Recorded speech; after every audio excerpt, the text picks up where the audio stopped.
Hey everyone, welcome back to Car Reviews by Ami. Today, we have something special, an absolute icon reborn.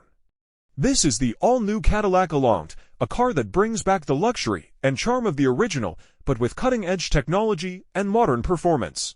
If you love premium American craftsmanship mixed with European design, you're going to want to see this one.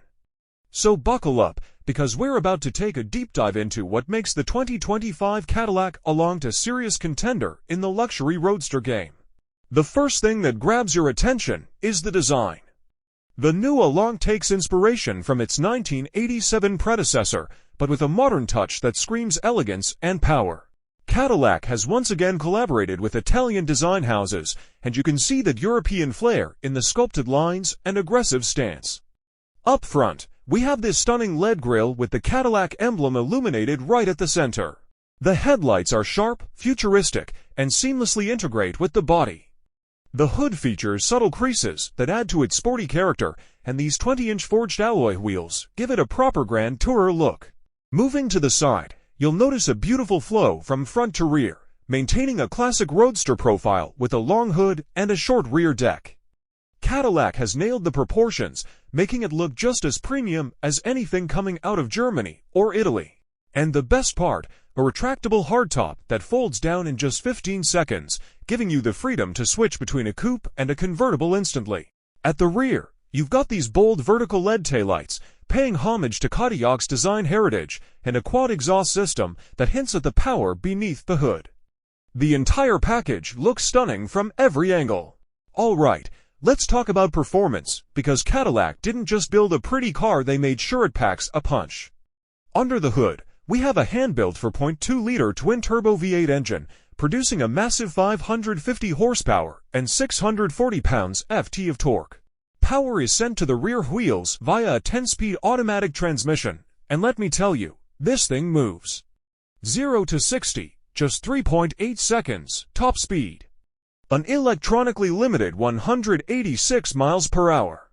But what makes it truly special is how smooth yet aggressive it feels on the road.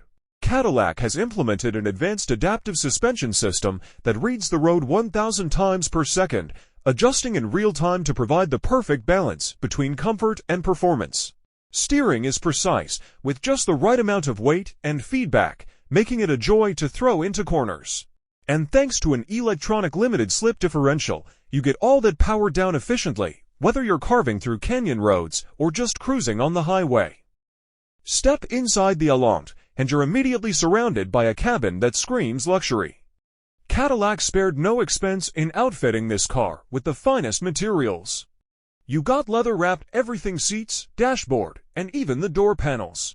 The seats were some of the most advanced of their time, offering multi-way power adjustments and lumbar support. But where the Allante really stood out was in its technology.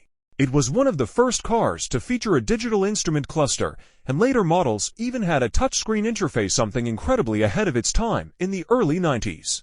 Cadillac also included a premium Bose audio system, automatic climate control, and a power trunk release, making the Allante one of the most tech-packed roadsters of its era.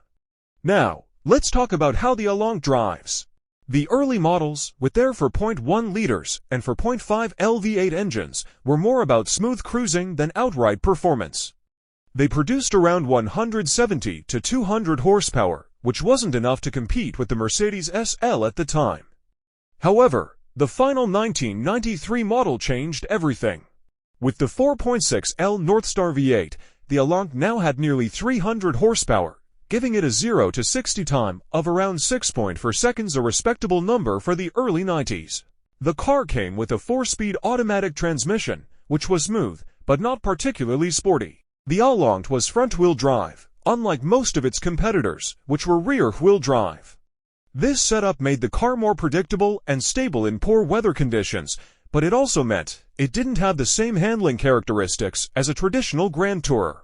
That said, Cadillac fine-tuned the suspension with an independent rear setup and speed-sensitive steering, which helped give the Allante a surprisingly comfortable and composed ride. Like many luxury cars of its time, the Allante wasn't without its quirks. Early models had issues with their digital dashboards, power accessories, and electrical components. The Northstar V8, while powerful, was notorious for head gasket issues if not properly maintained.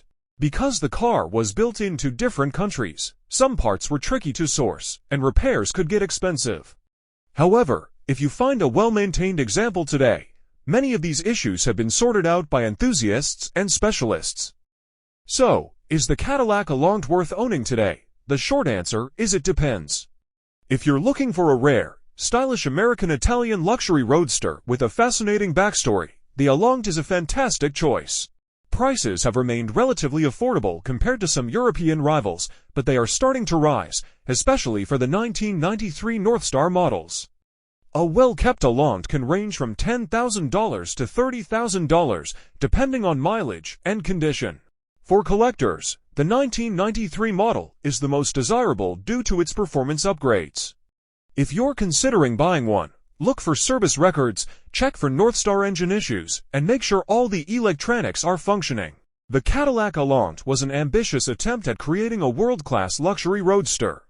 While it didn't quite achieve the success Cadillac hoped for, it remains a unique and stylish piece of automotive history. The combination of Italian craftsmanship and American engineering makes it a standout car, even today. Whether you're a collector, an enthusiast, or just someone who appreciates 80s and 90s luxury, the allante is definitely worth a closer look. That wraps up our review of the Cadillac allante. Let me know in the comments what you think of this car. Would you own one? Have you ever driven one? Don't forget to like, subscribe, and hit that notification bell so you never miss a review. This has been Car Reviews by Ami. Thanks for watching, and I'll see you in the next one.